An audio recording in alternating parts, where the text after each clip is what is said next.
BeastNet podcast, sponsored in part by James Safety Services, OCR Buddy, and supported by the fitness community. Here we discuss all things fitness related, running, rucking, mental health and preparedness, and of course, obstacle course racing. Welcome to the BeastNet. Hey everybody out there in BeastNet land. Today you got Brother Boggs bringing you a little bit of local flavor, talking with race directors. I've got Robb Mccoy with me today. Robb, introduce yourself and tell us where you're from. Yeah, how you doing, guys? I am Robb Mccoy. I'm the owner of F.I.T. Challenge. I am from North Attleboro, Massachusetts, and we hold our events in Cumberland, Rhode Island, which is just over the border of Massachusetts. And we have been around since 2013. And I'm just excited that we're able to get back into putting on some events this fall. That's great to hear. Yourself, Robb, how long have you been doing obstacle course racing, or has it just mostly been the fitness side of things, or what's your story? So I got into obstacle course racing in 2012. I was actually working at a gym at the time, and one of my clients, she convinced me to do a warrior dash with her. So I did one with her and then really liked it and wanted to do some more. And then things just kind of progressed a little bit. And then the next thing you know, I started my own company and went from there. You know, warrior dash, that's where I started too. Go figure. That was a very fun race. It's too bad that it's gone away. Absolutely. It's a gateway OCR. Yeah, it's a gateway drug. Yep. So you've been racing now for about 8 years, and you've had your own business doing this for about 7. Mm-hmm. So tell me a little bit about what made you decide to become a race director. What was that change where you went, hey, I'm running these races. Hey, I've got a gym. Hey, let's go ahead and invest hundreds of hours of my own time to put on a race. What was the motivation there? So I've always coached my entire life, coached football. And at the time when I started Fit, I was the general manager of a health club, and really enjoyed it, but kind of wanted to have something of my own. And 2012, 2013 is when obstacle course racing was really starting to take off, but there wasn't a lot of local stuff at the time. So I figured that with my connections from the gym and love of the sport and, desire to kind of start something and have it grow, that, hey, why not start a obstacle course racing business? And that was really kind of it. I don't know if it was a void in the market, but there really wasn't, there are obviously some really good local events, but at the time it was, Spartan, Warrior Dash, Tough Mudder. And I just felt like, there needed to be something else there for people as opposed to just those ones. Yeah, it's true. Up here where I'm at, we used to have Spartan, Tough Mudder, Rugged Maniac, and Warrior Dash were the only ones that came up here. So 4 races a year. And the local races, we didn't have much until the last probably 2-3 years. They started popping up. And then this year with COVID and our current climate here in Washington, they actually shut down pretty much every single race, unfortunately. Oh, did they? Yeah.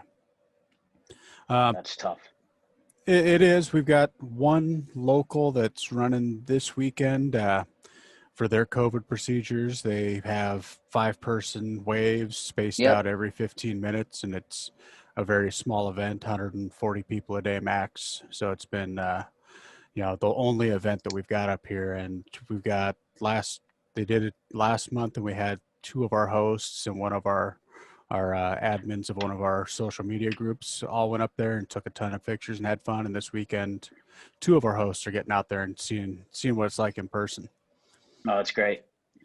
So it's the one race that we get this year up here. Speaking of races, you've got a lot more than one going down there. Down in Cumberland. Is that a permanent facility that you're using? It's not. We use Diamond Hill Park in Cumberland, which is a state park for the obstacle course race. It's got some really good terrain, some elevation, and it can accommodate a lot of people. And then really, 4 or 5 miles down the road is this other venue called the Monastery, which has a lot of really good trails. So we use that for our trail races that we put on. And we're just really lucky to have a great group of people in the town of Cumberland. The leadership in the town of Cumberland is phenomenal. They're incredible to work with. So we've been lucky. We've been there since really 2014, putting on events there. And the state of Rhode Island has been great with their guidelines and the requirements that they're putting in for events. And we just sat down with the folks in Cumberland. They have a COVID committee in Cumberland, and just kind of hashed out and ironed out all the details to make it work. And then the town council approved the entertainment license, and we're ready to rock. Obviously under a number of guidelines and different protocols and stuff we're going to put into place. But our events really aren't. It's not, like a Spartan race or a Tough Mudder. I mean, we get anywhere from 600 to 1,000 people at an event, and something like this, our event will be obviously a little bit smaller, but with the waves and the way that we handle it, from that regard, it was just kind of limiting the number of people in waves, and then just adding a lot more sanitation and hand sanitizer and stuff like that. But our event, hopefully, will be a great event, just like all of them have been. So coming up, you've got the trail race in October. Tell us a little bit about that. How's that one going? What COVID precautions have you had to take, and why should people come out? So that one's it's an ultra, 24-hour ultra, and we have a 4.1 mile course. And basically the setup is simple. There's a 4.1 mile course. It's open for 24 hours. Go and have fun. And it's a rolling start time. So you don't have to start at a specific time. You don't have to finish at a specific time. We have obviously the start time and then the finish time, but we have individuals up to teams of 4, and you go and run. And when you finish, we give you a buckle based upon where you finish, and a block of wood that indicates your number of laps. And it's as simple as that. It's a relatively, I would call it a moderate to easy course, and that was kind of the design of it. And I think if you're going to do 100 miles, which is the top prize, it would be 24 loops in 24 hours. And we have right now, we're limiting that to 100 people, spread out on a 4.1 mile course, and then the pit kind of staging area is massive, so we can spread everybody out, spread their areas out, and it won't feel like there's anybody there, which will be really good. That's definitely been the big change this year. Most race events, you have those start corrals, or even for the road racing and stuff, you have start areas where everyone's jam-packed in and pushing towards the front. And what I've seen and what I've heard talking to the other race directors, that start corral has been the big challenge. Yep.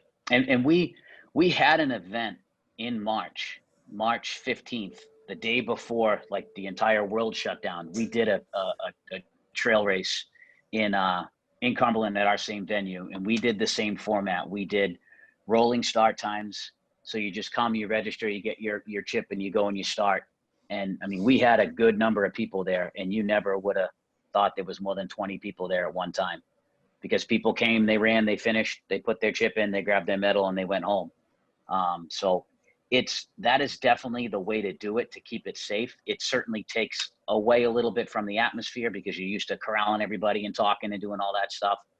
But, even if people, want to run against each other, they just run against somebody's time, or, you can still get out there and race somebody if you feel comfortable doing that. But then for the folks that, want to still compete and want their distance and feel safe, it's incredible. The 24-hour ultra, I've been seeing a lot more of those races the last few years. What drove you to put that specific style event on? A poor choice of friends. I'm that bad friend. I'm the one that pushes my friends. I got a 50 miler just to do it, and better life choices with people I associate with. No, so I say all the time I got bullied into it. It was more, hey, we've done a 12-hour OCR, and it was kind of like I've always kind of wanted to do something like that. And I figured this was the best way to, I'd love to do a 24-hour OCR, and I hopefully maybe at some point we'll get there, but we're going to start with the 24-hour trail one and see how that goes. Limit the number of people, figure it out, you know, learn from our mistakes, and then move on from there. But yeah, I mean, it's certainly not pressure. It's just people that are asking for something else. And, you know, and then even with that, you don't have to run for 24 hours. You can run for, you know, 3 hours if you want to. You can run for 2 hours. You can run with the team. You know, you can kind of split it up any way you want to. So we kind of keep that format where it's pretty open, and just come and do what you want. Let us know when you're done, and we'll give you your stuff.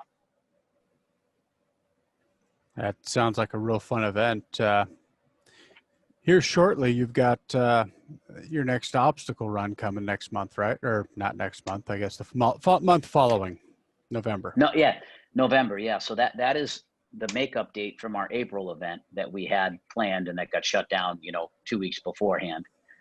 So we've offered everybody the ability to obviously transfer into that event, or they can pick, transfer the funds from their ticket to one of our trail races in the fall, or they can push their event off until next year. So we've given people the ability to do it. I'd say right now we're about 75% of the folks that had registered for April have chosen to run in November. So it looks like we're going to have a good number of people, and then we'll probably have some spots open up that we can sell some more tickets to that. But for now, we're really just focused on making sure that we do right by the people that were registered for April. And then, you know, it's certainly not a money grab. It's certainly not anything along those lines. I don't want to sell any tickets until I feel, you know, we're closer to event time, and that, you know, the protocols aren't going to change or anything. Because that's, you know, I just don't want to have to deal with that again with new folks. And the people from April have been through enough with that. So, yeah, I mean, we're obviously excited that we've gotten the approval for it, and just keeping our fingers crossed that things are going to continue to go the way they're going, and that we'll be able to put on a great event for the folks that are going to want to be there. So when COVID hit and you had to reschedule that event, I know it wasn't an easy process, but how did you have to handle that one as a race director and dealing with that change on the fly? Yeah, it was tough. And it was tough for a few reasons, because, you know, what I think most of the people understand is that preparing for an event like this, it doesn't get planned, you know, the days and weeks beforehand. It gets planned in the months beforehand. And, you know, and the majority of our stuff, and really the stuff in the entire industry, comes from China. And with the outbreak of the coronavirus in China, you know, towards the end of 2019, we got on the ordering of stuff early to anticipate that being delayed in shipping and processing and whatnot, because China shut down for a while. And I mean, shut everything down. You couldn't get anything out of there. So our planning kind of got fast forwarded a little bit just to make sure that we were ready for it. But we had everything in, we were ready to go. And then we obviously got the news that really we did the trail event, and then we had 2 weeks until the obstacle course race. And then I think 2 days later is when the town announced that they weren't going to allow the event to happen. So the other issue that came with that is Eventbrite, which is the ticket platform that we use, decided that they were no longer going to distribute the funds from your event until 10 days after your event had been completed. I understand where they're coming from, but the problem with that is that, you know, again, not being a big company, not having a huge amount of revenue, we rely upon that early revenue coming in to pay for the things that we do to get the event going. So, you know, my metal company, my, you know, shirt company, the bib company doesn't care. You know, they produce the things and they want to get paid for it. And it's difficult to pay somebody when you don't have any revenue coming in. So that was difficult. You know, for us, we were okay, but I can't even imagine how a newer race would be able to do that using Eventbrite for their platform and trying to put on a race coming up, because you just don't have any money to do it. So that kind of threw another curveball into it. But, you know, hopefully we're able to again, do the event. But, for me, it was, I mean, it's crushing because we plan events for 6 months, and, everything happens really in that, setting everything up in that 2 weeks. I don't want to tell people I can't put on an event for them. I don't want to make it look like, we're trying to do anything shady. We're not. Believe me, there isn't anybody that wants to do this event more than me. But also maintaining and being sure that we're safe and we're following protocols and guidelines and that kind of, all those very important things as well. So it was tough. It really was tough. And to kind of have that sandwiched, and I'm a high school teacher as well. That's what I do full time. So, I'm out of school. It's like, take your stuff and go home. Try to figure out how to teach remotely. I have 2 children. Okay, try to figure out how to work that whole platform. Oh, and now your event is canceled and you don't have any money. It was tough. So, Yeah, it was real strange how Eventbrite, I don't know if Active and the other ones did the same thing, but everybody at the last minute was just like, hey, we've been collecting funds for your events and we're not going to give them to you. yeah. And I mean, I can understand. I understand where they're coming from. I don't agree with it. And it's crippling. It really is. I mean, if somebody registers for my event and I take their money, don't give them event, that's on me. That's not on Eventbrite.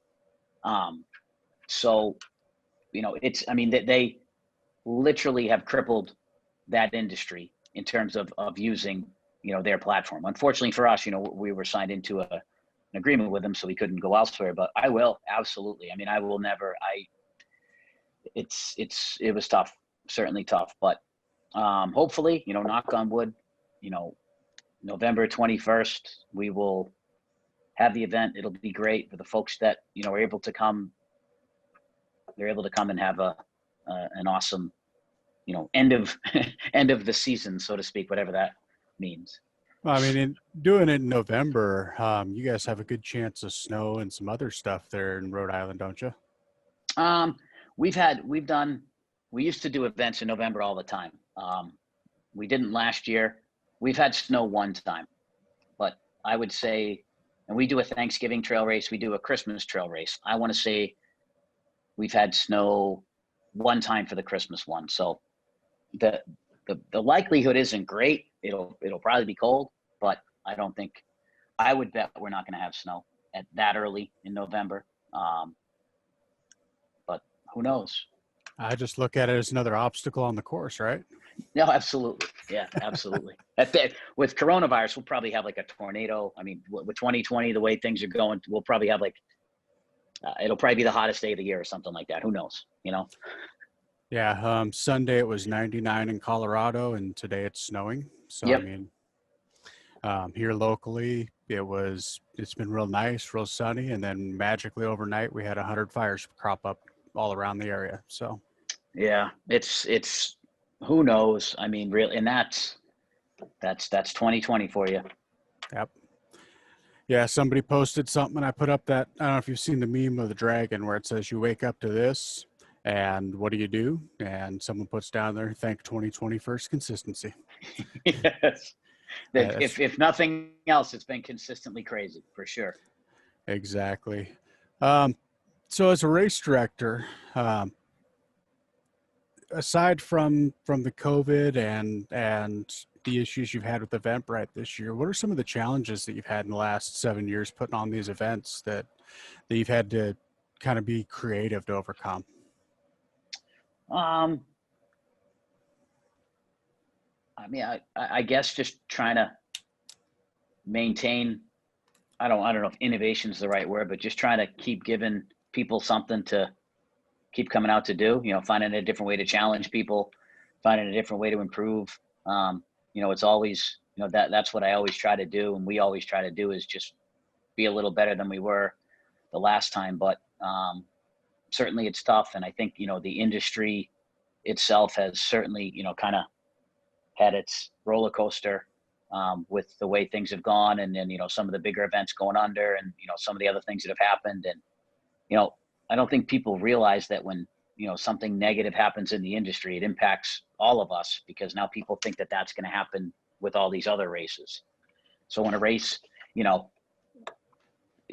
really does a poor job planning a race, especially during coronavirus times, and you know, again, does a very poor job doing that, and then has to cancel it the next day, and it looks like a money grab, and it's just very poorly done. People think that that's going to happen with another race. So, or they you know, just because it is still a very small, young industry. So I think those things kind of hurt, you know, smaller events. But, you know, on the flip side, without the bigger events, you know, and people doing them, you know, and it kind of trickling down to us, it would be difficult for us to exist as well. So it's kind of finding that balance between, you know, building on the positives and kind of overcoming the negatives. Yeah, racer retention was kind of one of the things I've been talking to a lot of race directors. I kind of prefaced that before the show that, Yeah, you know, a lot of, you know, we spent 3 months of the podcast talking about how to survive the pandemic and how to keep fit, you yep, know, and working out and, you know, go grab a log, go grab a rock, whatever it takes. So there's something you can work out with. And now sure. we're focused on reminding people, hey, just because the big guys aren't racing, we still have everybody else. And the local races like yours, you know, unfortunately, you've seen that. Who was it? No, it might have been Indian Mud that was 100% gung ho. We got our permits. We're good to go. And then like 3 days later, the event was canceled. That was And Bone Frog. Bone Frog, that's who it was. Yeah, But it's just horrible because that makes it, you know, people are like, oh, let's go sign up. And then that happens. And they're like, oh, well, now I don't know if I want to sign up for Fit Challenge because maybe that's going to happen to me there. correct. I mean, again, and that was bad. And I live in Massachusetts, and I'm Yeah. very aware of what the state guidelines said, and I'm very aware of what the governor had said. And all somebody had to do was just listen to what the governor said or read what the guidelines were, and they would have known that they weren't able to hold that event. But instead, oh, well, we have these special, you don't have anything special. You're not special. When I did mine, before I said anything, I went and we pulled the state guidelines from Rhode Island's website. And then the COVID committee and myself, we sat down and went through every single guideline and said, okay, this is what the state's saying. What are you guys saying? We're going to follow what the state says. Okay, can we make it work? Yes. Here's my idea. Well, here's my idea. Here's what Savage Race did in Chicago. Here's what a 5K did, somewhere else, and try to merge all that stuff together to make it work. Again, when you announce an event that is 100% against what has been put in place, it's just irresponsible, and it's bad business, and it was poorly done. And again, and that's, every state's obviously different. Everybody has travel restrictions and whatnot. And again, there's ways to do it. And I know there's a Savage Race this weekend in Maryland, and there isn't anybody that does it better than those folks. And they will nail it once again and follow all the precautions and guidelines and put on a great event. I'm sure of it. And, that's, certainly something that I'm going to look at and hopefully be able to use some of the things that they were able to do to make our event the same. Yeah, that's something that's been very important, I think, for the smaller races right now, is you guys communicating. A couple of the guys I've talked to, they went out to the Savage Race in Chicago. Yeah. A couple of them went down to the Jacksonville Spartan, and they're just all taking notes on how to put on events that will meet the criteria. And, absolutely. And for the most part, every race director I've talked to, you guys all, it's almost like a tight-knit group of friends. You guys all share pretty openly a lot of the info. So it's been real nice to see that with you guys. Absolutely. Yeah. As long as our events are not on the same weekend, we're not competing with each other. We're actually, there's nothing we shouldn't do to help each other, because that's the way that it works. And if I can get some, Fit Challenge people to go do a Noob Sanity event in New York, and Noob Sanity can get some Noob Sanity people to come do a Fit event, it's just going to make us both better. That's the truth right there. It's good to see you guys doing that. And, For the most part, the couple of events that I work with locally here, we look at the calendars to try to make sure that we're not overlapping with other people and that we're able to host an event so that we're not taking from each other's customers. Absolutely. Yeah. I mean, it's hard. I mean, in a full calendar year with a full, OCR calendar, it's difficult to find a weekend that doesn't conflict with something, but you try to do your best, obviously. Exactly.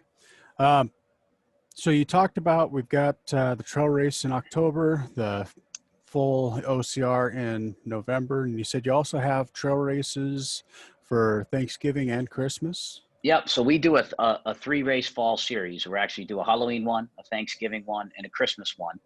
And you get a 3-piece magnetized metal that fits together that spells FIT. And it's got the different decorations on it for each of the holidays.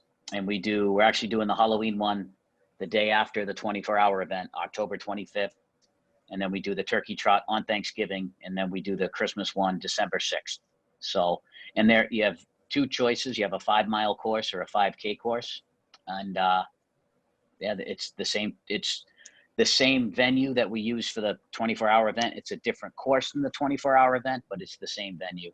And they're great. They're a lot of fun. That actually sounds real cool. I wish some more people would do that on the West Coast, something like that. Yeah. With the three-piece. I've got a couple of road racing groups. Orca Running does a multi-piece event like that, and Peninsula Running, but nobody's doing it yet for the OCR out here. So maybe we need to get someone starting to do that for some trail runs. Yeah, absolutely.